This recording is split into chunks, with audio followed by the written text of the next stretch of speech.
Not do does not exist. So I'm Temi, I'm from the United Kingdom, London, and I'm here to testify today about how God saved me. In September 2023, mid-September, I was taken into A&E with abdominal pain.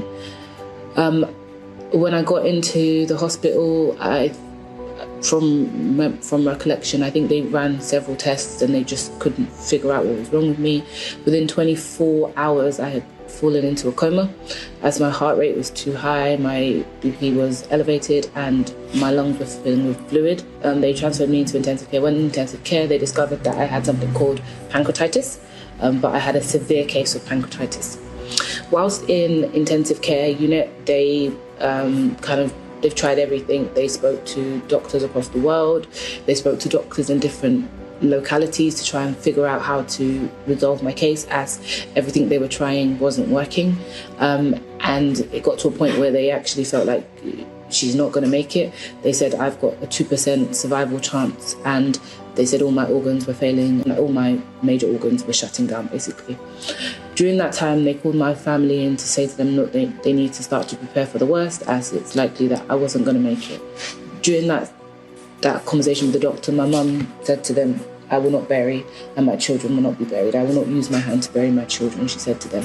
And, they said to her, look, we might need to get you some counselling because we know it's hard for you to take, but do you really understand the gravity of the situation? She said she understands, and they left it as that.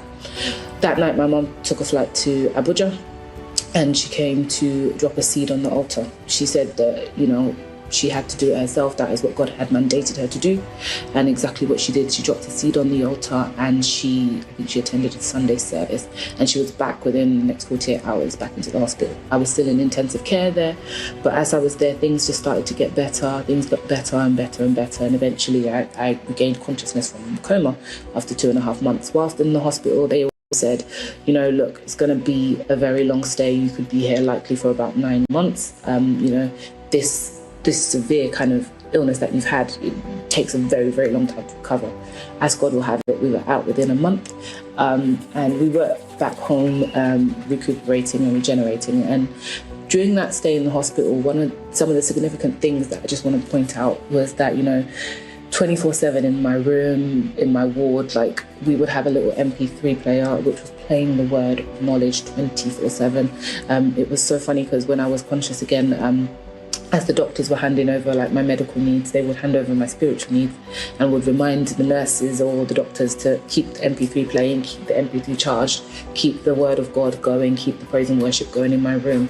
At 7, when it was time to close, when visiting hour was over, the doctors or nurses, whoever was there, would kind of shut the blinds for us or shut the door because they knew it was prayer time. And we had a board up in my room which kind of said, what God cannot do does not exist. I put on that wall the day that I was going home, and as if God would have it, that is the day that they released me. And when the doctors came in, they just kept looking at the wall and it's not realistic for you to go home that time, Temi. It's not realistic. But as God will have it, they signed my release papers to go home that very day that we agreed as a family that I would be released.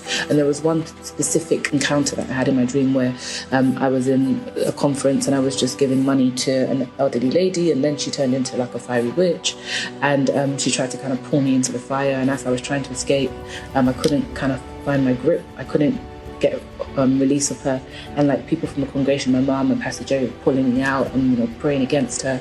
And as they managed to release me from the grip, one of the ladies was saying, oh, you're very lucky, because when anybody gets captured by the fiery witch, they don't escape. I am that girl that God showed mercy. 2% survival chance. I am here, I'm alive, I am well. The enemy thought I would not see my daughter's first birthday. I was there to testify of the living God. I just want to say a big thank you to Pastor Jerry for standing on that, just continue to stand on that altar every morning and letting the word come through.